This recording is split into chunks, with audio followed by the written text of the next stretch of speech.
this shit. Are we live? Alive. Yep. Yeah. Oh man. Yeah, I think we are. Guys, I might pass the but I have a sneaky feeling I'm gonna end up dropping out. So I'm gonna do it like that. Just in case I do drop out. But guys, it's Thursday. It's the return of the bath time.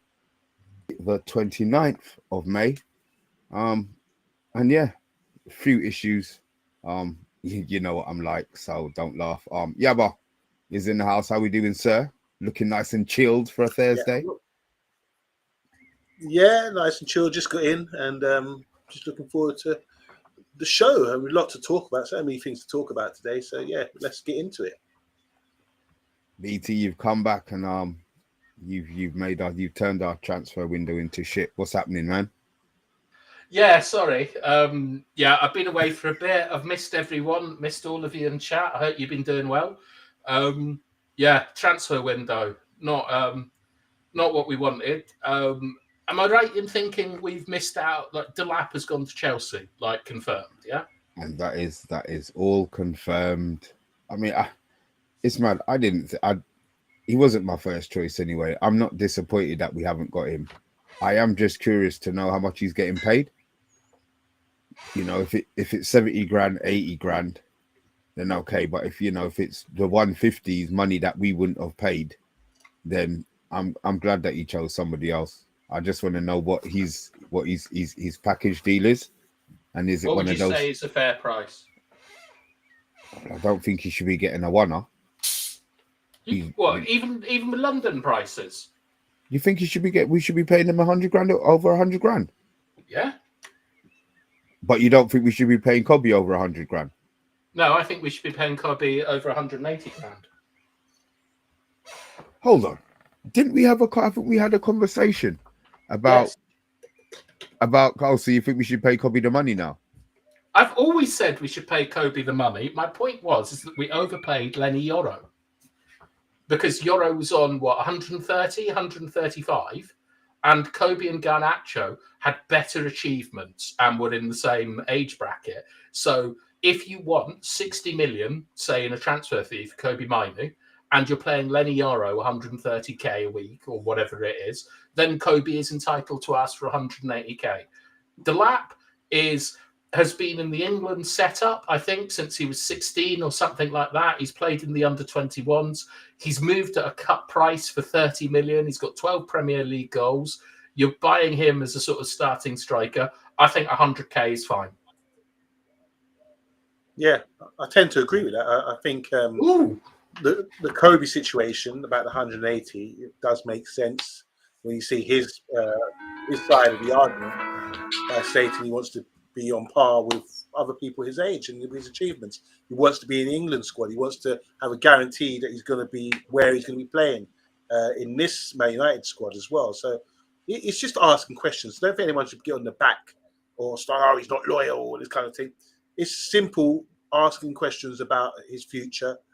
What guarantees do I have? And I just think things can get a bit out of hand because they're going to start looking at Kobe saying, you're not loyal, you don't want to play for Man United, or you're a traitor, or you should just sign. It's not a case of that. You just got to be on par. It's like in our workplace, you're not going to let the cleaner come in and get more money than you, you know? It's just... Depends what she's cleaning. Exactly. Wax and polish, sir. These are the things that have to be discussed, and I think if we're reasonable about it, we'd understand, okay, that's fair. It's fair, like you say, it's fair that you see Euro come in and you want to be on par with that sort of wages. It's fair that you should be having that discussion. You want to bargain, not because you're being greedy, but because you just want fairness and some sort of motivation to play. You're not going to sign a new contract if you know you're not going to be in the squad, for example. If you're going to be a backup dancer. But yeah, regarding the Delap thing, I was kind of confident a week ago that we could get him. But obviously, Chelsea have they got away, haven't they? Obviously, they've just won. They've got into the Champions League. I think that's a big factor for him. And also, when you look at how they're performing right now, they're performing a lot better than us. And when you make a decision, even though he's been around the Northwest, the idea of going to London, and maybe they've sold it to him by telling him he We've got his competition. Look at his competition right now. It would be Nicholas Jackson, who is very quick, and just very inconsistent. So there's an opportunity there to get place. I reckon the first thing for that. So I think it's quite appealing for him. So it's just a shame that we missed out. But there's other guys out there, and I'm sure we can talk about them too. Yeah, look, I think if you're a footballer and you don't have any affinity to our club, like you haven't grown up supporting it, you weren't in the youth system, all that kind of stuff, it's a really, really hard sell to say, here's a team that finished in the top 4 and has won a European trophy, and has a big squad and big ambitions. Here's a team that finished 15th or 16th. Come and sign for us. Like it's just the situation that we're in. I'm a wee bit disappointed that we didn't get Delap. I like him as a player, and I think that there's a lot that's good there. But I can also understand, that people after what's happened with Rasmus Højlund, people want a proven track record. Would you like me to read messages, Mr. B? Yes, but I can't see him. Okay. All right, we've got Ajmal, who's saying that he's waiting for the show. All right. I nearly blocked Bilal there by pressing the wrong button. It's I Am Titanium. Big up, guys. Hope you're well. I hope that you're well as well. Stephanie Griffith. 3 amigos. Thank you very much, Tyrone. It's a pleasure to be back with my favourite people. This isn't one of them, though. It's Bart.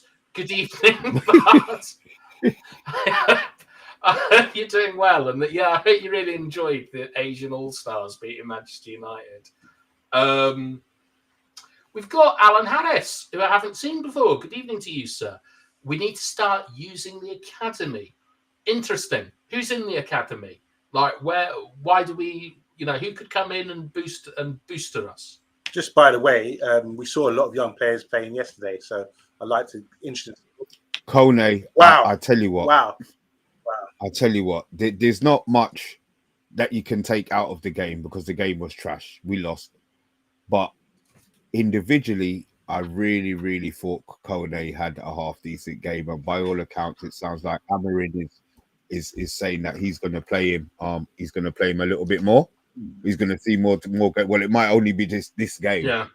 But he looked decent, man. He was popping those passes. He was playing in some line breaking passes. He had a good game. Did Fletcher play any of the Fletcher twins? Fletcher did, yeah. How did they look? Look decent, but not as when you see him. I'm not a scout, but like Mr. B, the guy who stood out to me was the Kone guy in midfield.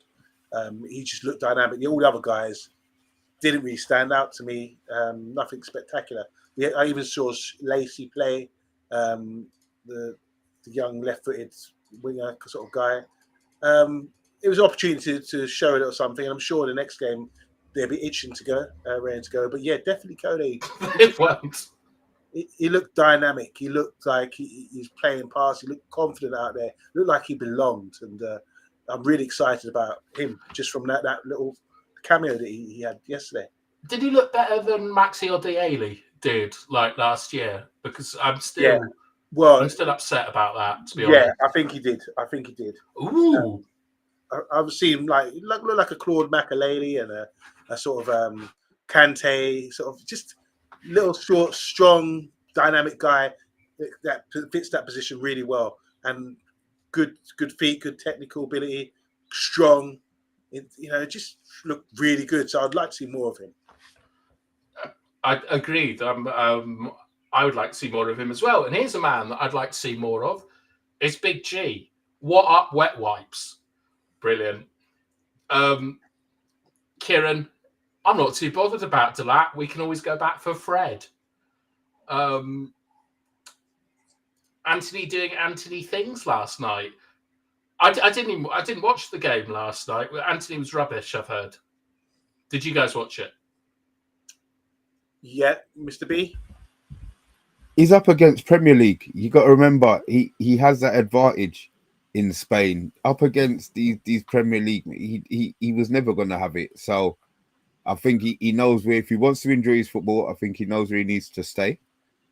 Or what country he needs to play in. I mean, Betis are struggling to get the money, so maybe he will go Atletico. But it is what it is. It's Anthony, innit?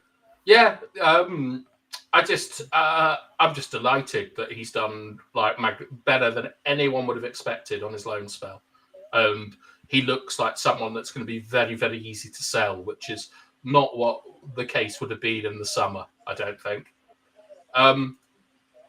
Every player that leaves United thrives. I'm not surprised Delap didn't entertain joining us. Yeah. Oh, look, it's Chat Sport. Hello, Chat Sport. I hope you're doing well. This is an interesting one. Cheeto looks very low on confidence. Yabba, one of two shocking things happened this year. One was that you went viral for some sort of makeup tutorial on the internet with like hundreds of thousands of likes. And the second one... Millions, of course. But the second 10 million people. All right. How much? 10 million. I've watched that. Imagine if it said Man United agenda when you licked it off, though. That would have been awesome marketing. But the other one is about an hour before a Fabrizio Romano tweet came out saying Cheeto was going to be third choice striker. You told me that you had information that Cheeto was going to be the third choice striker, and I couldn't believe it. However, it's not. It doesn't seem to have really worked out so far, does it? Like with like Rasmus not being great, Xerxes not being great. Why can we? Bloody hell. Can we expect like anything from Cheeto next season, do you think, or just let him to sort of simmer and learn his trade? Well, this all stems from the comment which says he looks deflated. What do they say? He doesn't look on it. It's just his expression. What does it say? Looks low on confidence. Okay. Yeah, maybe he does a bit. When he came in, he was scoring goals at Arsenal. He's tall, he's strong, he's physically strong enough to handle the physicality of the Premier League and senior football. It's just about scoring goals, and that confidence. If you're striking, you're not scoring goals where every time you step up to senior level, then you're going to start to question yourself. Am I not ready yet? There's doubt. There's a seed of doubt that's been planted. And when I was watching him yesterday, I was thinking, right, here's your opportunity to score goals against all-stars, the best of Thailand and Vietnam. But he still looked like, I think there's a case. I'm going to make a case for something. He still looked like the players are not trying to feed him, in my opinion. When he's playing under 18s, he's the main guy. Yeah, feed him. But the senior players, he needs to learn or get respect enough for the senior players to feed him. I think it's out of order. They should just be trying to supply him anyway. But he's like off the ball. There's two moments within the space of a couple of minutes of each other.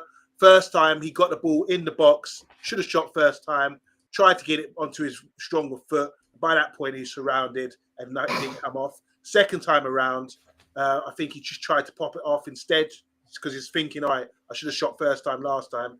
And the second time, I think he did shoot, and it was the wrong decision. It just didn't work out for him. So the more game time he has, I'm sure he will start to score. And you talk about lowering confidence, I think that comes from, he signed. I felt there was some sort of stipulation to say you will still play senior football, which he did. But the bad thing for me, which I felt was really sort of a negative for Man United Football Club, is that he wasn't selected in the European squad. He couldn't be. I know, but I just felt that was really bad for us because I'm thinking, obviously Xerxes got injured, didn't come back to the final, and even though we got to the final, I just felt that would have been more opportunity for him to come on, have a little cameo in games in the quarterfinal, semi-final, or whatever, and we could have had a moment, which would have set him off. So let's put that on pause, wait for next season, and I still think he'll in and around the first team. I don't think we can send him alone. I think he's going to be he's going to have a future at the club because of his attributes he has at the moment. I think the other thing, Yabba, is when you we obviously moved to different hemispheres, but when you're sort of 17, 18, 19, whatever he is, and you move from like London to Manchester and the extra attention that you're getting and so on, it's difficult. You're away from home, you're away from your friends, the background, the culture that you know and things. And it really wouldn't surprise me if he's a little bit homesick, having a tough time adjusting, because like Ronaldo, PK, loads of players have struggled with that first couple of months in Manchester because, you know, it is a rainy city. It's incredible how much it rains up in Manchester. And I sort of think that he's someone that we've got to put on the back burner and get a bit more comfortable around the club, if you know what I mean. Like, I wouldn't judge him. I wouldn't judge him yet, because he's, in my mind, he's basically a child, and I hate talking about the academy because they're basically footballing children, and you should just let them develop at their own rate instead of, you know, saying like this guy is good. Like, you know, look what happened to Ravel Morrison. Like, instead of putting all these pressures and expectations on people who haven't played an hour of Premier League football. Yeah, but you've got to look at his numbers though, Bathtime. The numbers that he's actually putting up. He's scoring big numbers. So that plays to my point. In regards to what I mean, pressure. When it's you've got to sort the environment out before you can like expect things from him. He's got the talent. But what environment is going to be good for him? Because let's be honest, it was him playing. I understand why he wasn't played this season. We were a mess, but if he's putting in those numbers, there has to be an opportunity for the club to play him. Yes, we're going to be playing less games this season, but we're still playing in the Coca-Cola Cup and the early rounds of the FA Cup. So I'm expecting him to be playing in those two games specifically, and he can't just be thrown in. So what are they? Do you think they're going to be? They're not going to be loaning him out, as they said already. There has to be a pathway for him to get into the first team to showcase his skills. I understand the club's a mess, but a new season is a new season. Do you think Amorim's going to actually give him the chance?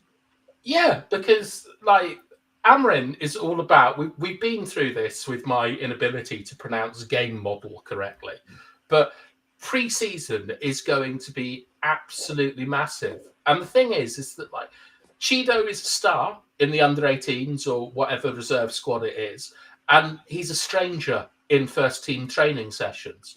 And it's just basic things like who he's rooming with, who he's sitting next to on the plane. It's getting comfortable in the environment, and then he can begin to demonstrate what he wants. And I think that when at the moment we have to, as a club, ask ourselves a lot of questions about what has happened. It is no shock to me what McTominay has done in Italy, but it does appear to be a shock to everyone else. Anthony, absolutely shocking to me. But at the moment, there is a trend that when players get out of our environment, they perform to levels that most people haven't seen or thought they were capable of. And Chido is a really good example of how we have to get this environment right, because we have to keep him for a year. We can't loan him out. Otherwise, you know, he came to the club for 6 months and then you know, go and play for Wigan or something. It doesn't get the culture of the club in him. So when I say like we've got to give them time and not put pressure on them, I think that all this stuff like saying he needs to start in the Carabao Cup away to, I don't know, to Portsmouth or something, I think it's more important that what we get is we get the right environment where the players can understand what is expected of them as players, as teammates, as individuals, and so on. And then we can give not just them, but Amorim a fair go. And if they fail, well, we've got the next manager we recruit. That's got to be something we've got to focus on, because the problems are running deeper than just tactics and things at the moment. Like there's a sickness in the club, and you've got to look at your environment first to see what that sickness is. Oh, look at this special effects we've got going. Yeah, but that's the kind of like positive drivel that you like. Is that you a fan of that? Yeah, I mean, it's a talking point. We can have a whole show on that. When you were saying this, it's so true. We can't like excuse things we don't know about, and settling down or the player's personality. Not everyone's ready to go at 18 years old. There might be some issue with him. Who knows about his personality, about settling down. We talked about this before. I was reading a lovely article about Uwe Rosler's son today. He's Uwe Rosler was German, of course, but I think he played in Norway, managed in Norway for a while. But his son's the same age as Erling Haaland, and he's now starting to come through. I think he went to Malmo after going through some lower clubs, and it takes time for some players to develop. He's watching. Imagine he's in the same youth team as Haaland, Erling Haaland growing up. Maybe people say he's on par with him, but then suddenly, because you don't have the personality or the push or something about you, you've gone the slow route and end up reaching there eventually. It's like the rabbit and the tortoise. People take their own pace to reach that top level. And I just feel that you can't expect every young player to do a Wayne Rooney or a Pele or Norman Whiteside at 17 years old and just perform. It does take time for various reasons. We all have to grow up and become a man.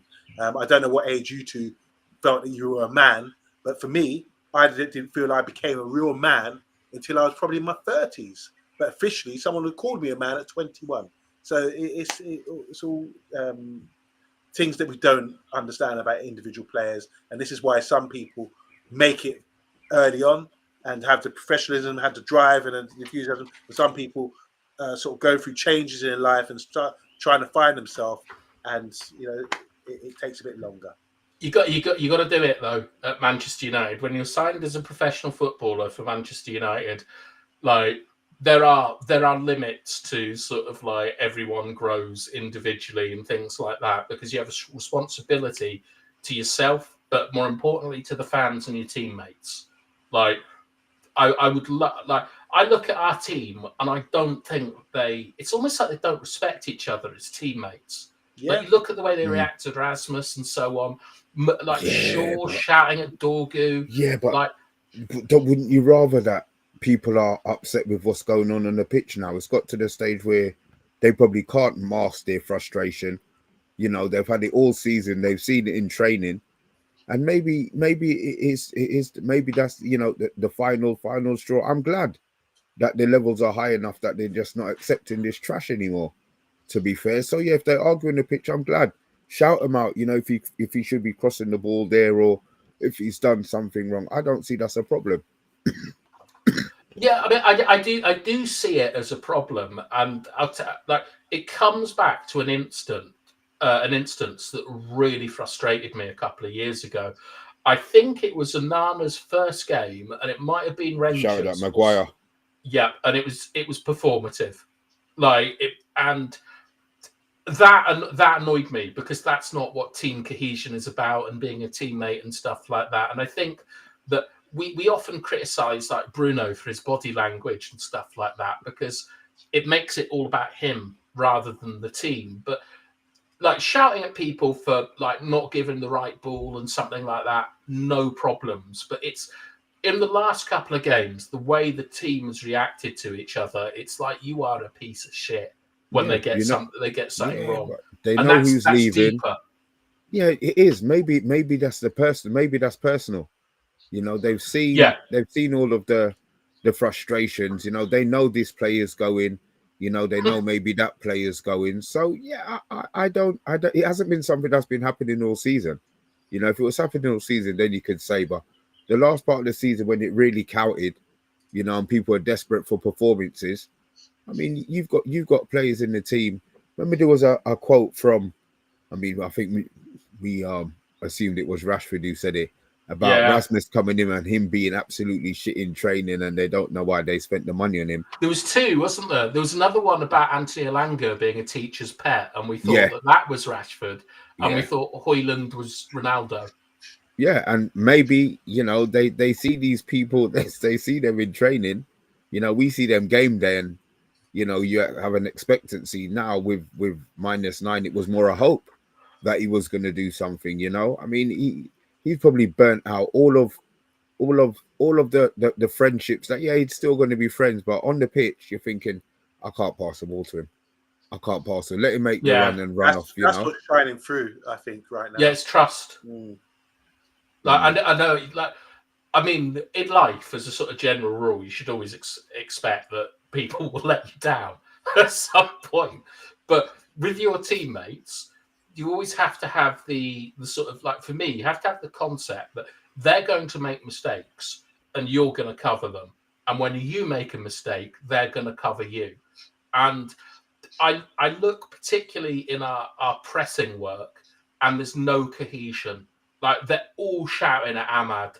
They're all shouting at each other. Like, they're not a team. And I'd love to get to the bottom of why they're acting like this, because as shit as they are, they should be finishing at least 10th, 9th in the league. Like 16th, 17th, whatever we finished at, it's like so much has to have gone wrong for that to happen. So do you pin that on one player, the whole squad? Everyone. From Ratcliffe to Amrin to the players, everyone. Like Ratcliffe has destroyed the morale of the club. I'm not like going to say that he's done the right thing or the wrong thing, because we don't really know, and only time will tell. But what we do know is that the outcome has been that morale is absolutely rock bottom across the club. You've then got Barada hiring Dan Ashworth, which we know is a terrible mistake, and him going. So that then shows that there's a lack of kind of cohesion or understanding or what's going on.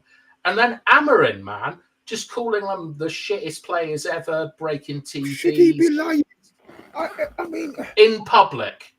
Oh, but everybody knows. And then when he comes out like Ten Hag and acts like everything's all hunky-dory, we say, this guy's a bloody idiot. What's he coming here lying for us? We're shit, and he's telling everybody we're shit. They've had the whole season of shitness, and they've been... Yeah, he understands, and I bet you he's part of the blame for that. Not publicly, he's not. Oh, what are you talking about? He's blaming it on the players. So he hasn't said at any stage that he's as much to blame as the players. I'm sure I've heard him say that. I think what he said is that, like, it's not good enough. I'm embarrassed, and if people don't think I'm the right man, I'll go without compensation. Well, I when know he's I've heard thrown him say them that. under the bus, when he's thrown them under the bus, he's talked about it's the players, not himself, and that is something that we've brought up repeatedly throughout the season. So maybe he has made the odd comment about, I shouldn't have had Ahmad on corners, I should have had Ericsson or whatever. But most of the blame he's put on the players. So I don't think that's helped. And then you have the players, and I mean, I don't know, but has there been there's been a lack of quality, but do you think there's been a lack of effort from the players? I'm not so sure about that one. Yeah, I think so. Some of them you can see it on the pitch, the way they stroll around. Yeah, but also there's a lot of space, there's a lot of gaps to fill, and if they don't understand it, they don't understand it. My issue and what I'm worried about is that they're going to have pre-season, and they're still not going to understand it. Yeah, well, that would be an Amrin problem, I think, then, because that's his job. But do you think that they've shown enough effort this year, the players, like on the pitch? Well, on the pitch, yeah, that's the only way we can really judge. I'd have to say no. I wouldn't say anyone's like not working hard enough. I think they're trying to do enough, but you need to do more, don't you? You need to sort of give 110%. I think they're just doing enough. For example, like you said earlier, you don't think the squad is 17th or 16th place. So if we would have really cared, we would have really won those games that we should have, or we should have competed more. And that comes down to not doing it hard enough, because maybe we wanted to conserve ourselves for the Europa League final. At some point, it got to the stage where we're in the semi, we're in the quarters. Let's focus on that rather than trying to win games. So I think as a professional player playing for Man United Football Club, as Ten Hag used to say, at this club you have to win every game, and it's not just the manager saying that. The players have to go out there and give. And if you're not winning or not performing and winning games, you have to work harder. So in my opinion, yeah, I don't think they did work hard enough. Okay. I quite like this one that Andrew has sent in. Like, Amrin moaning about Garnacho the other day, because when I saw the quotes, they made me laugh quite a lot. He, in front of all the players, he told Garnacho that he had to go and find another club. And I was thinking, imagine saying that in front of like Luke Shaw and Rasmus, that Garnacho's the one that's got to go and find another club. But BATHTIME, you don't know why that's being said. We don't know. We're not privy to information or what's happening behind the scenes. Maybe Garnacho's went up yours, or showed some side of lack of professionalism or something. We just don't know. So to say that, I don't think it's based on. I think we all can agree, as much as we want Garnacho to do well, he does create a lot of chances. He does, but he doesn't seem to finish his dinner. He's not scoring all the time. When he gets himself in good positions, he's missed some sitters, and that's what we're saying. Okay, but we still think he's a good player. So, and no one's saying that he should be having his head on the chopping board before players like he mentioned there. But I just think there's something else about it for Amrin to say that, or to be annoyed with him, or to say he's willing to sell him, because you don't sell your best assets or your better players. And Garnacho, to me, is one of our better players. Yeah, I agree. And also, just to make something clear, I am like blaming the players. I'm blaming literally everyone from top to bottom. Like has been complicit in the most embarrassing season ever. And I don't know. I think we need like root and stem. But what we do need, Mr. B, is a striker. Like, what are your thoughts on the situation? Like, do we have a basic rundown of the market? I'm not very good at transfers. Okay, so boring. I think this is the one year where everybody's out there looking for a striker. Obviously, what's his face? Delap's gone to Chelsea, so that one's been done. Newcastle were interested. It means they're going to be looking for a second striker. I think he's going to be whoever they get is going to be a second striker. Do you mean second on? Do you mean like a reserve striker for Isak? Yeah, as in for Isak, because they got Champions League, and they don't want to make the same mess that they made 2 years ago. So they're gonna bolster their squad, make sure that they get the second striker. Liverpool are in for a striker. At the moment, there seems to be a lot of interest in Ekitike. But I'm hearing that Chelsea may well be interested in him as well. Obviously, Newcastle are still involved in that argument. Sesko and Gyökeres to Arsenal. It's one or the other. It sounds like the board want Gyökeres, and Arteta wants Sesko. So maybe Gyökeres is going to still be available when all of this merry-go-round happens. But I just don't see him falling. I don't see him falling into our hands. Mateta, obviously, is the other one. I think he's probably the most gettable out of all of the strikers on the list at the moment. I think he's the most gettable. He's Premier League proven, which we need.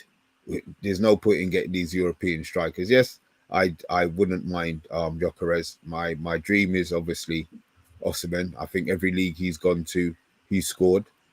Gyökeres is only, he wasn't great training with Matty. And then obviously he left the comforts of the kebabs and went to Portugal and did the biz. But my first choice would always be Osimhen. I don't know how that deal gets done. I have heard a couple of whispers, but everything's a whisper until Ornstein talks about it, I suppose. But right, so Osimhen is your number one, and then so we got this three. Am I right in thinking we've got three available targets, which is Osimhen, Gyökeres, and Mateta? Yeah, I mean, the thing is, we say possible targets, but I just don't see Gyökeres coming for the love of Amarin. Not when he's got the opportunity. Jonathan David's going to Italy. Yeah, he's on his way to Italy. Everyone's going to Italy. He's irresistible. Yeah, there's some big Yeah, I think that after I'm struggling. As long as we don't keep -9, I don't care. All right, Yabba. the striking situation, we agree that like this isn't like just transfer like waffle. We are desperately in need of a striker. It's like a man in the desert looking for an oasis. We need a striker. Of the three that Mr. B's mentioned, like who's exciting you the most? Look, for someone who's like Mr. B said, he scored in every league he's been to. When he's at Lille, when he's at Napoli, he's fantastic. Now he's scoring goals for Galatasaray, and that's Osimhen. We saw Ghana and Nigeria play yesterday at the Brentford Stadium in this little tournament they're playing in, and Nigerian fans, you know, they love their football, and he is just their favourite player. He's like a god in Nigeria right now. If he came to the UK and started playing football over here, the Nigerians would be going mad. People don't really, because we haven't seen him over here. We don't really know how good he will be, but I just think he's got all the physicality about him in this game to adapt, and there won't be any issues about adapting to the Prem. I think he will score a lot of goals, double figures plus, in the Premier League if he came to us at Man United. And it's just the issue that what happened at Napoli, why has he ended up at Galatasaray for a guy who's supposed to be the star player? Something went wrong there. We don't know, so we can only speculate. But that does raise question marks about maybe his personality or professionalism. But like I said, I don't know what's happened there. I know sometimes in Italy, there's a lot of race issues, and you know, a lot of players get badly treated, and maybe he's defiant and said, "I'm not hearing this." Maybe, who knows? But I think it would be a great move for him to come to Man United Football Club to turn us around. He could be the catalyst because we do need goals, and if he was to turn up at Man United and start banging goals for us, his stock would go sky high because the spotlight's always on you when you're at Man U, no matter even if we're not in Europe. His stock would raise bigger than it is today, and the British Nigerians would just love him, and the whole Man United fan base would fall in love with him as well, because we love our number 9s. We love strikers that actually score goals, and that's the issue right now that leaves us 16th in the table because we're not scoring goals. Osimhen for me would be the first choice. Beyond that, I don't think Gorkaev. It's Djorkaeff. Yeah. You called it Gorkaev. I thought you called him Gorbachev. Yeah, you know the guy, the Swedish guy. What's his first name? Victor. Let's call him Victor. For my sake. Yeah, I don't think Victor's going to come to United. I still have questions about his goal, whether he can adapt, even though he's got like the best goal scorer in Europe, like in the top 5-6 leagues. I think is Portugal considered top 5 league? No, it's not, is it? All right, so there's still a question mark for me because he didn't perform at Brighton, Coventry. He didn't perform in the Premiership, even though he was based in the UK for a long period of time. So I'm still a bit dubious about him. I would go for Osimhen, and then obviously Mateta, not really my guy, but he does give you something. But I just think with Crystal Palace, they're on the up. I don't think they should. What Crystal Palace should do is keep their players. who cares? Eze and Mateta, they should be keeping their players. They should be fighting. No, we should be buying them. Because but then what I'm saying here at Bath Time, this is a Man United channel, I think if Crystal Palace focus on keeping their players, we've got European football, first time, you can be a big part of it, you become a club legend. If you want to go, we can go next season. If we do sell them, they'll be selling them for a big price. And I don't want to overprice Mateta. We spoke before, but I think 20 million, 30 million is a maximum you should really be paying for a 28-year-old. I think he's 40. Is 40 million euros is the quote. Yeah. So I've got different. Not really my thing. Just going back, one more point I want to make about all this availability in strikers. Ralph Rangnick, the guy you hate for some reason, right, did have a short list of players that he didn't recommended. He had Luis Diaz at Porto, Sesko, he mentioned him as well, and a few others that have gone. That wasn't his shortlist, Yabba. What he said is, look at all the players that moved, and then he named them. Well, regardless, he's naming players that Man United should be signing. No, that wasn't the point he made. The point he made is that that you can buy good players in January. You want me to go and Google? Yes, look at it. He said you can buy good players in January, and he mentioned Diaz and the one that went to Man City that's now Atletico Madrid and Dias and things like that. He said that you can buy players in the market in January, and United should be moving for players, that there's quality available. That was the point he was making, not that I've scattered all these players, look how well they're doing. Revisionism. Yabba's going to find let me it. just come. I Yeah. want to really sort of clear this up once and for all. Okay. I'll take the L if I'm wrong, but I'm willing to take an L. Maybe I'm misquoting him or whatever, but he does have a history of recognizing who are good players. And I just want to, carry on with the show. I'm just going to find it. Okay, thanks. I think right. So when we talk about Mateta, like I've watched a lot of Crystal Palace this season because I've been trying to work out how you play like this three back thing, and Mateta is much more Xerxes than he is Rasmus in how he plays. It's like he's the guy that kind of provides a platform for Elise a year ago, Eze this season. He's dropping deep, he's holding the ball up, and he's releasing these players. I don't think that he's particularly good as a goal scorer.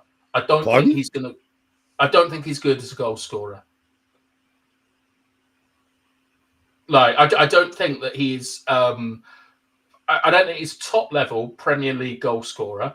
We're not a top level Premier League football team. Yeah, I'm not saying we are. What I'm saying is that I don't think that he is a box presence. Who? Mateta. All right. Okay. Fair enough. Yeah. Okay. Like he drops to hold the ball up, and then he plays in the number 10s. So it's something that could work in theory. But my concern with signing someone like Mateta is you can't have Kobe and Bruno in those number 10 roles. You need mobile players. Cunha and Ahmad. And Ahmad to play, like, both of these players play very outside. They're not inside. Like if you look at Cunha, the majority of the goals that he scores are in front of blocks, like shooting from crazy angles, like on the sort of the left side. Ahmad, most of the work that we see him doing is like on the sort of wide edge of the penalty area. Like there's no one that is like Garnacho would be the perfect player if you're signing someone like Mateta. So my concern with Mateta is I think he improves us with hold-up play. I think he improves us on transition with the quality of his balls forward. I think he allows us to play Bruno deeper and not suffer from the lack of a final ball. But I don't think he's going to combine particularly well with any of our players. And I don't think that he's quite good enough in the box to get you like 15 Premier League goals. How much goals did he score this season? About 13, I think. So 2 less. Yeah. You're saying that if he came to us, he wouldn't score 2 more goals than he scored this season.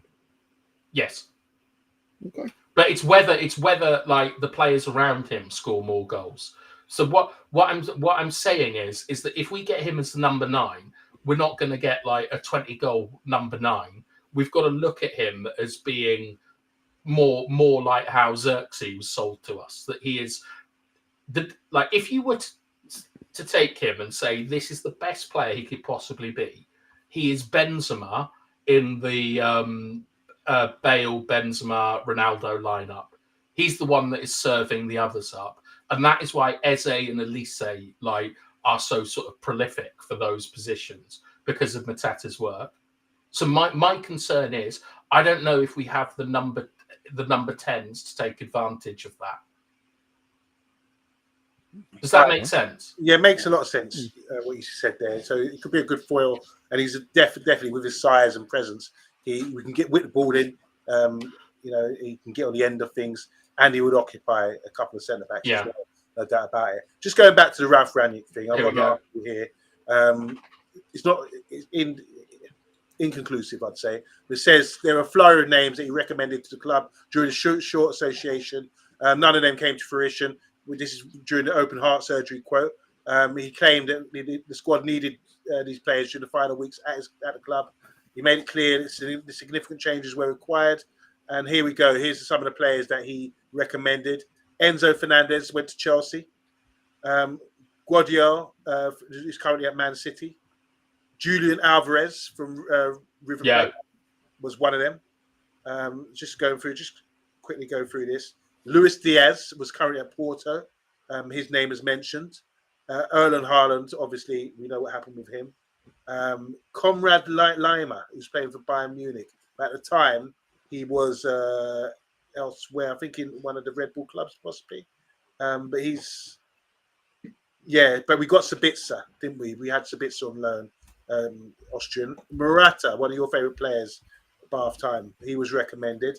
I do like Morata. Christopher Nkunku, who's currently at Chelsea, but he was at the time he scored a lot of goals in Germany. A couple more. Vajovic from Juve was one. I think he was at Fiorentina maybe at the time. No, maybe not. And that's it. Yeah. So there were several players. I'd like to get. So at the time, he had a good insight about who was the top players coming up. I don't like to limit ourselves to the 3 players that we're talking about right now. I think there surely must be other players out there in the leagues. We didn't Mr. B didn't mention Etike. Liverpool. Etike. Yeah, Liverpool. why isn't he on our shortlist? Because Liverpool won him. Yeah, Liverpool won him. Right. Anybody we're going to be in competition with, we're not going to get. Right. But I'd look I'm at convinced. Etike. He is Marcus Rashford reborn, like the way he plays. He's not a central presence. He operates out in the sort of like the left area. I think that he's more likely to be a replacement for Luis Diaz, who appears to be like other than They've like got a replacement. Yeah, but Gakpo is like Gakpo's. I don't know if this was Klopp or Slot, but Gakpo went central, didn't he? Like as opposed to starting out in those positions. I just, from what I've seen of Etike or whatever he's called, like go and watch some highlights of him. It is exactly like looking at a young Marcus Rashford. But he's tall, strong, leaner. I think he has presence down the middle. But I see what you're saying. But Most of his work is in the left channel. But I'm saying he's young. I think he still play down the middle. I think that he can do the job there because of his physicality. He's tall, at 6'2", 6'3", strong and lean. I think he's a guy that I would really consider. Need to have a closer look at him now. Yeah, I mean, he would be like, look, anyone we get, if they have working legs and a brain, is going to improve our attack. Like it can't get any worse. I saw a stat the other day that McTominay outscored all of Manchester United in the last 3 months. Like it is wild how poor our goal scoring is. Okay, Diaz is off to Saudi Arabia. Is there anything about, like Yali mentioned earlier about Bruno? His agent is in Saudi Arabia. Do we think that that's going to happen? A little bit worried, to be honest. No, it's not happening. Would you, if it meant getting Gyökeres, which I don't think we'll get, and I'm not completely sure he's the right player for us, would you take that? No, because who's going to feed Gyökeres? Ugarte with his wonderful through balls. Right, so who was the other striker that was there? Osimhen. Osimhen, I think, is a fantastic player. He's a one-touch finisher, which I really, really like. A lot of players, I think, take too many touches in the box. This is why I really like Liam Delap, because he scores a lot of one-touch finishes. Well, all 12 of them. Sorry? How much of you say he scores a lot of one-touch finishes? He scored 12 goals last season. How much of yeah, those I'd say half of them were one touches in the box, getting across his man, like things like that. I really like a one-touch finisher, Mr. B. Like I look at someone like Gyökeres, and I think the amount of touches that he needs before he shoots isn't something that I think scales to the Premier League. But like Osimhen, if you can score that many goals in Italy, you're not a bad player. Like the Italians are crazy. We know the Italians are crazy for defending. I think he'd be wonderful. And I've sort of been thinking now that if we're going to get talent in, like Cunha, are we going to have to accept that there might be personal issues or things around them that don't make them like must buys for top clubs? We need madmen. We need people with that. We need crazy people, man. Cunha's got that already. I see he's got that attitude that I'm gonna like. If we could get a striker who just doesn't give a shit, you know what I mean? He would kill his granny to score a goal. That's what we need. Those are the players that we need. Yeah, you can't have 11 of them, but you know, 1 or 2 in those key positions. Then I'll be over the moon, man. I'll be over the moon with that. I just don't think it happens, especially as we can't offer them. We can't even offer them Europa League. You're offering them nothing. You know, all we can offer them is goodwill and a hope that it is, to be fair, and give them, you know, hope that we might qualify, you know, we might get into Champions League, you know, and we can't afford them to pay them a whole load of money. So yeah. What do you think, Yabba? Like, we turned our fortunes around 30 odd years ago when we signed a Frenchman who had been kicked out of France for stamping on players, punching refs. This is Eric Cantona. Do you think that we should be prioritizing like sort of potential and talent over professionalism? Because I feel that, I know that that's a sort of an unfair choice to say one or the other, but I feel that those are the choices that we have. Like, we can't get talent and professionalism with where we are at the moment. Like, we have to tend towards one or the other. Well, I don't know. I mean, I haven't seen any outrageous moments from Cunha in the Premier League. I haven't heard any sort of dodgy stuff about him behind the scenes. Him grabbing off the man's glasses when he got sent off. Well, that's a South American thing. Oh, you're a cultural expert as well as a body language expert now. I mean, it was Tyron Williams said it looks like he likes to enjoy a party. I mean, based on what? Because he's Brazilian.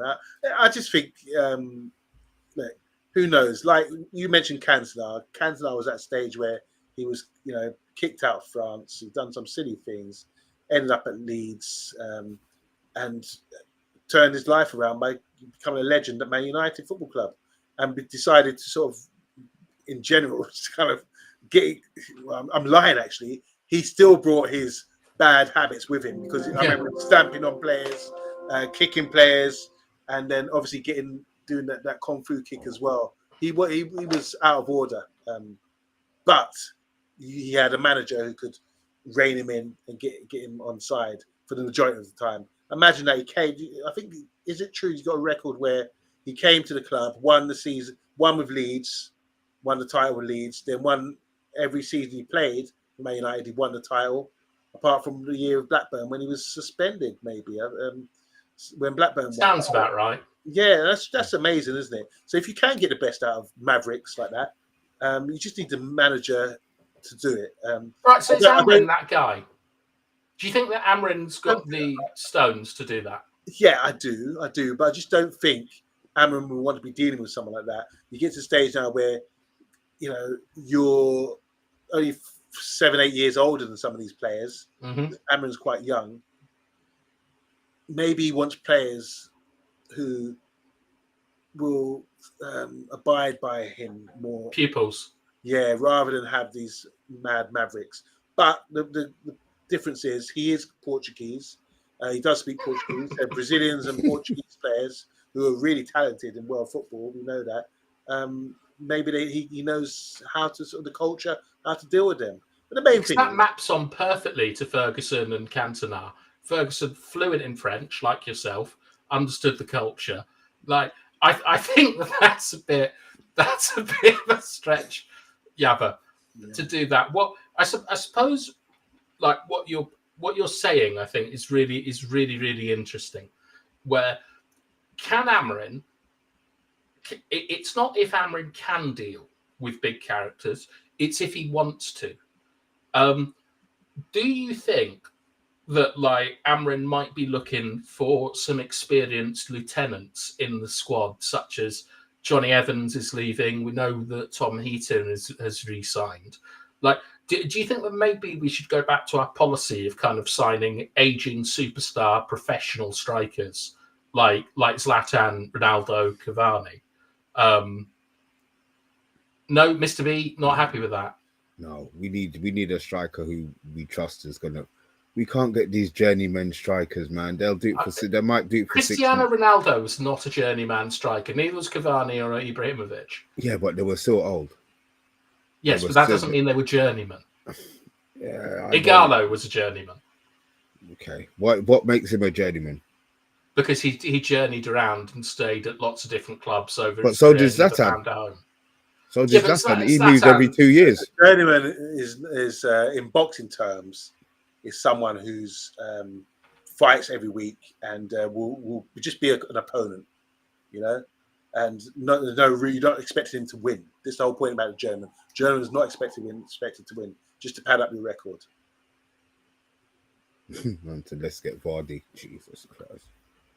Well, would you be against something like that? A sort of like the Johnny Evans of the strikers, like Danny Welbeck. Please, man. Why are we getting these dead old strikers? Is that the level that we're going to be on? I'm not interested in no man who's played, no 30-year-old, nothing. Honestly, I'm not. That won't excite me at all, man. I'm not interested. I'm not interested in that at all, man.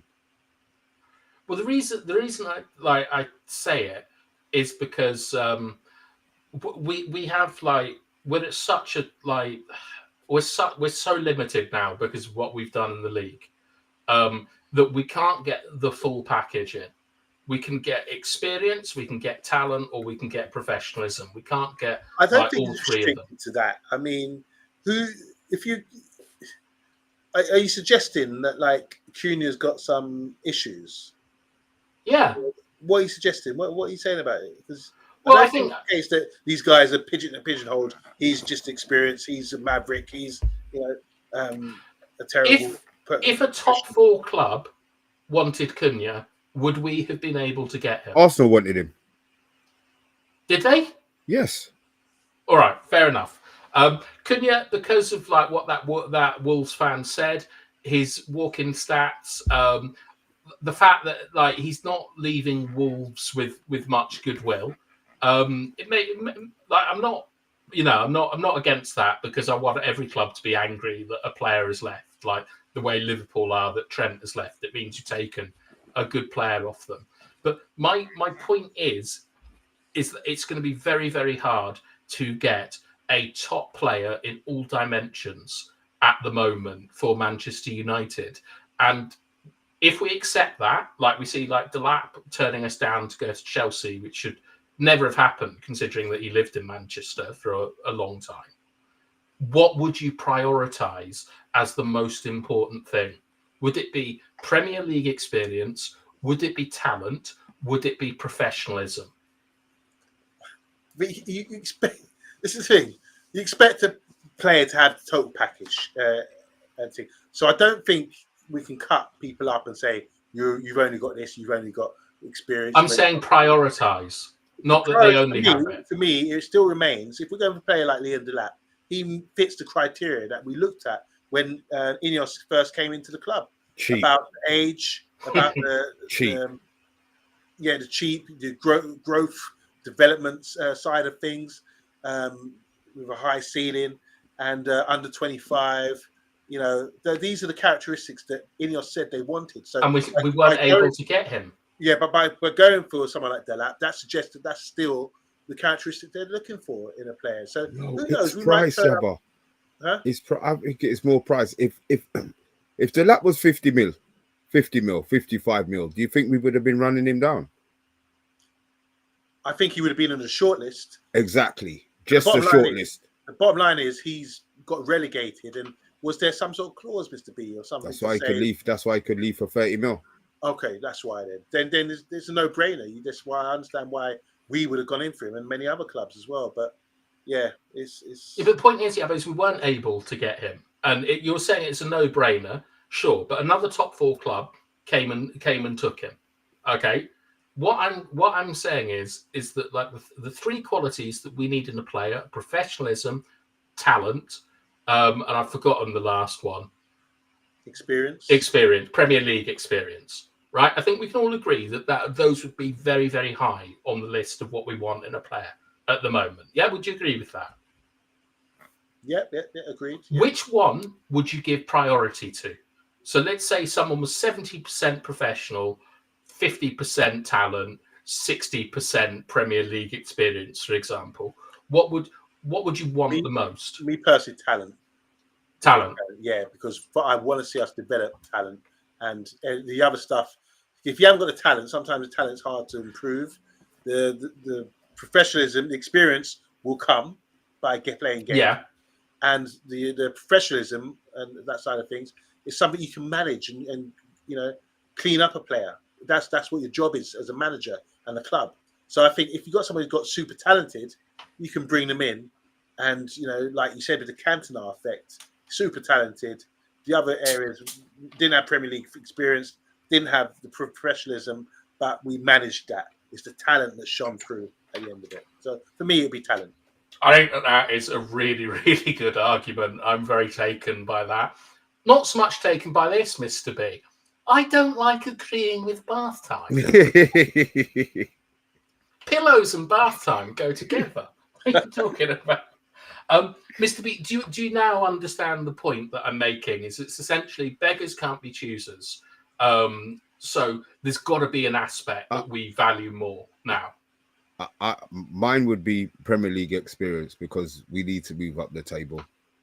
Talent, I understand the talent part. We've got a lot of talented players, but they're young, so there's a lot that they don't have. I'm with Danny B. I would rather go Premier League experience. We need that person who knows what the league's about, who knows how physical it is. They've had their kicks. They know the pace, they know the speed.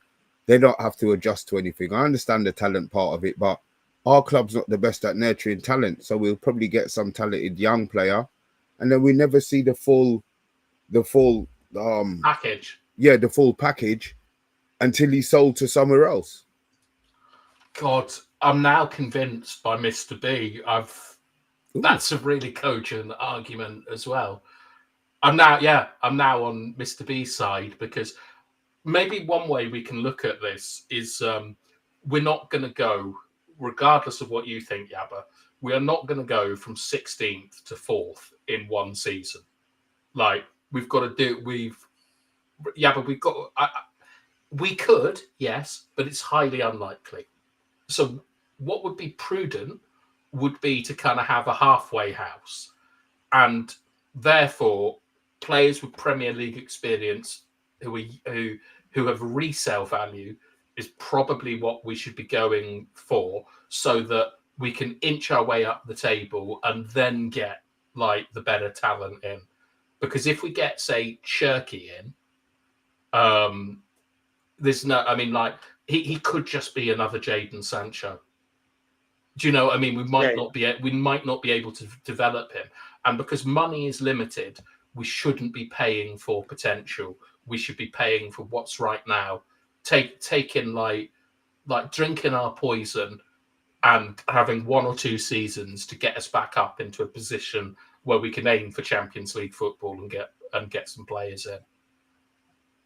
Do you want to turn me around now? Because I'm very flighty tonight on this. I'm not saying I'm right or wrong. It's a good discussion. I think either way, if you can, as long as people can justify their reasoning, that's the main thing. I still stand with talent. I think the talent's the most important thing. When you weigh it up, what would you rather have? I think when you sign a player, you don't say, "Oh, right, this guy's playing in the Championship, but he's got Premier League experience." What you're saying is, this guy is super talented. What can we do with him? Because some players with Premier League experience, their sort of ceiling is not so high.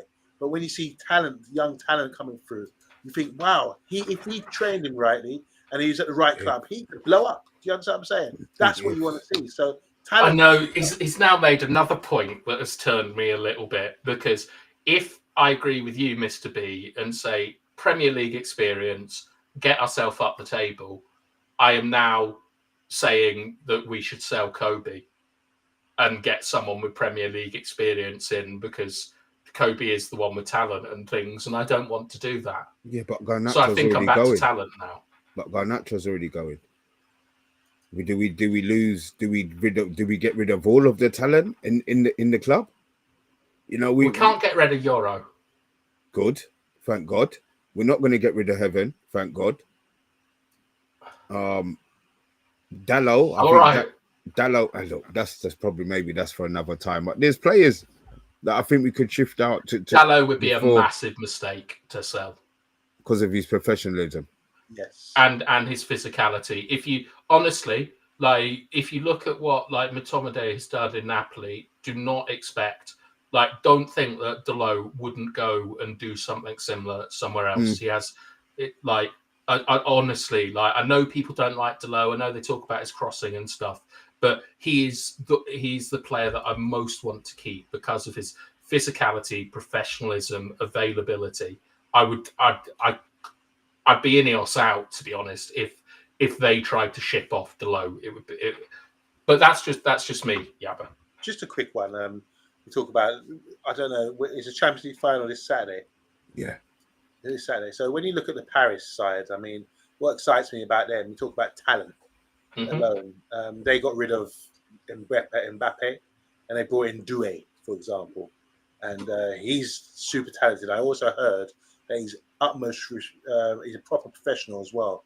Then they got the guy with the locks who plays up front, Barcola as well. He's young and talented, and in midfield they got 17, 18-year-old midfielder who's come through the ranks, who's also talented. And then you got the two, João Neves, we were in for him. He's been amazing. He's so good, tenacious, and good on the ball. And then what's the name? Vitinha.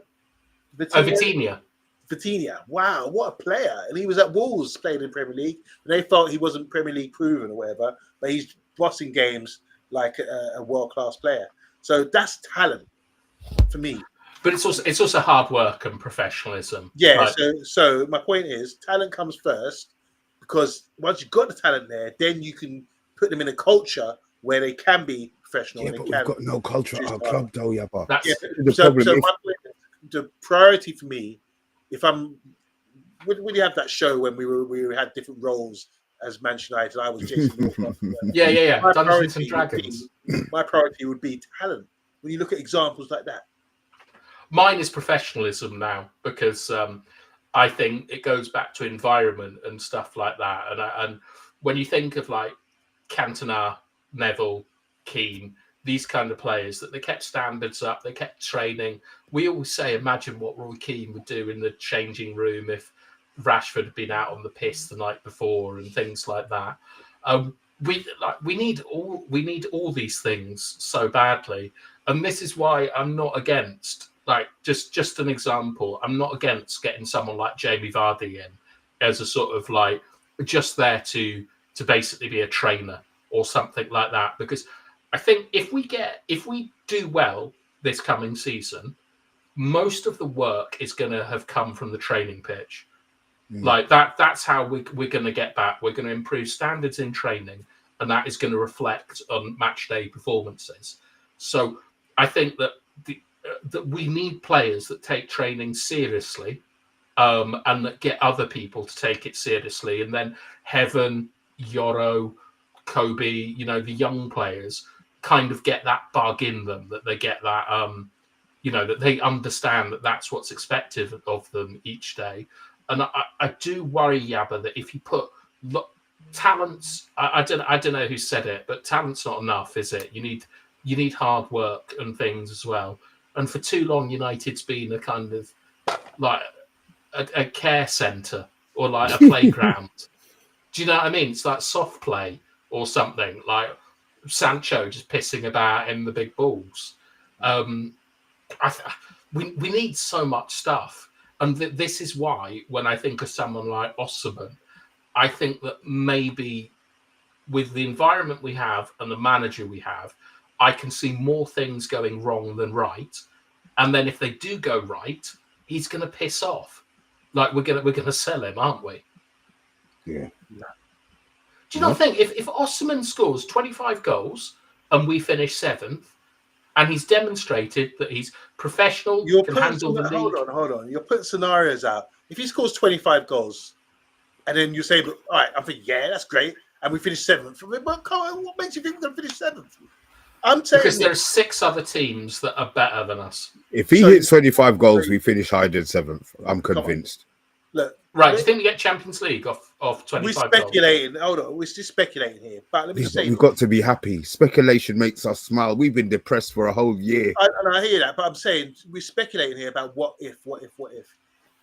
But the bottom line is this: if we get 3 or 4 top players coming in the club in the positions that we feel like for goal scoring and the goalkeeper maybe and a midfielder, you don't know, and with the characteristics that you're talking about, BATHTIME, and you, Mr. B, about professionalism, Premier League experience. If we can tick those boxes, because it's what the discussion is about, and get players in that do tick those boxes, I think that's enough to make us blow up that much to where we can be in a top 4 challenging again, especially when we're only playing domestic football next season, especially when, we've got a manager who can probably pick these players or might have an understanding of certain players that he wants to bring in that will make a difference. So I think really good discussion about the characteristics. These are important things that people don't consider a lot of the time. It's not a computer game. You just see someone's talents or stats and bring them in.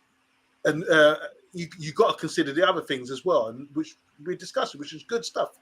But I just think you bring in someone like Osman who's got the experience, who's got the drive, probably got a drive saying, right, my opportunity here to really blow up. And then you bring in another couple of players with similar, motivating factors. That will make a big difference to the club. Yeah, of course it will. The players have been shocking and so on.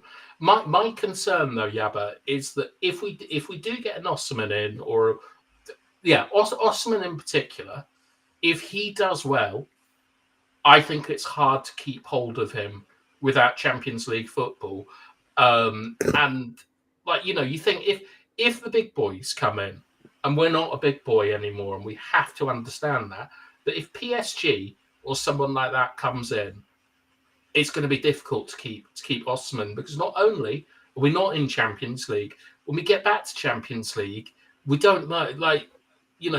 We're probably not going to be in a position to win it. We've just lost the Europa Cup final to Spurs. We have to earn the right now again to get the sort of the big players in. And if you go for easy answers like Osman, because let's say he's a guaranteed 25 goals a season, I think it's going to be hard for us to keep them without massively overpaying them and digging ourselves into a big hole. That's kind of my point. Yeah, but then if the striker does the job that you've asked him to do, why are you going to sell it? If he's coming and we want a striker for how much Premier League? 38. You want him to hit over 20. That's the mark, really. If he comes in and does 20 and improves us by, I have no idea what they would spend, 60 mil. Okay. A team's going to have to come in with, 78, 80, 90, 100 mil to take him away. And I don't believe that if Osman came to the club, or any striker worth this sort comes to the club, hits 25 goals, he would be adored. He's not leaving. He would, but what would Jim Ratcliffe do? Oh, shit. Okay. He would look at the position. Look, Liverpool got 220 million just for winning the Premier League. That's about the Champions League. Just for winning the Premier League. There you go. So yeah, it's a big task, but they got that 200 and something million for winning the Premier League. That's massive. So if you're asking what Ratcliffe would do, Ratcliffe would be saying we need to be up higher in the league so we can get more money. You need to be making a profit here. So that's the intention. Have a good football side, invest in the football side to improve your chances of getting high up in the league and challenging for titles. That's what they want to achieve. I think, Jim Ratcliffe, he's in his 70s, isn't he? He's got to just go for it now. This is his big project. I mean, it's a bit of fun for him for all the hard work. You've been working hard all year, all your life. building the empire you got right now. This right now will make him will make him big time famous. Go and get me en buena. I agree. All right, we should probably finish. Let's say big up to Lionhearts in the chat as well. Nice contribution here. He's saying this should be the window that defines us. There you go. That makes us, that unites us. This should be the window for all United fans from all over the world. I like that. I like that. Welcome, Lionheart. I'm down with those positive words. We have Johnny Hill. Who would we get as striker? So after all of that, gents, who would be your choice for striker? Not us, Bath Time. I know you're hosting, but thank you. I'm going to reveal it. Bath Time, you told us while you were away, obviously you were supposed to be working, but you were also scouting. So you told us you've had a look. YouTube videos. Yeah, you watch YouTube, but still, it gives you an insight, fresh in your mind now, about the players that you felt that were available. Who do you think would be a good fit, realistic or unrealistic? Who do you think would fit us right now and be the best signing? Unrealistically, Sesko, I think, is the signing that I would like. Realistically, I think Mateta is the signing to go for. My concerns with Mateta, though, are just that he's not going to get you like 20 plus goals, and I worry about the people around him. But I think that it would give a platform to people like Cunha, maybe even Ahmad, to begin to sort of rack up those numbers. Relatively cheap, Premier League proven, very, very good attitude. I like him as a player, and Palace play an extremely similar system to us, so I think he could hit the ground running. I really like watching him in the Olympics last year for France as well. He'd be the guy that I think is realistic and we should go for. But if I could get like anyone that's kind of on the market, Sesko by a country mile is who I would choose. Good stuff. Okay, Mr. B. Osimhen, he's been my first choice for ages. So no, yeah. Yabba, who are you going for? Stoichkov? Yeah, at the moment, I just don't know who's out there. But from the ones that we've mentioned, Osimhen would be my guy. I like what you mentioned about Mateta. We get to see him; he's big and strong. Sesko, not sure about him, to be honest. I just want to see where's the Ruud van Nistelrooys of this world and top strikers like that. We don't see them anymore. So yeah, I just want to see someone that could be effective and take us forward. So at the moment, Osimhen, I think, would be the best fit. All right, Mr. B's just left in a rage about getting Osimhen in. I think we're gonna pull it up here. There's probably a show tomorrow night, I would think. I hope so. Yeah, Mr. B's good doing his Friday night show. I really enjoyed the one last week. We had Danny and Tony Leon. They're going to be on regular, hopefully. So yeah, if you don't know them, get to know them tomorrow, guys. Tune in. Yeah, it's a shame it was last week because we just lost the Europa League. So yeah, but go and support Mr. B tomorrow. If you want to get in contact with us, you can find us on Twitter and so on. And we'll be here, or some of us will be here, over the summer. So thank you very much, everyone, for watching. Have a lovely rest of your evening. And it's Lack a notch from me. Lack a notch from me.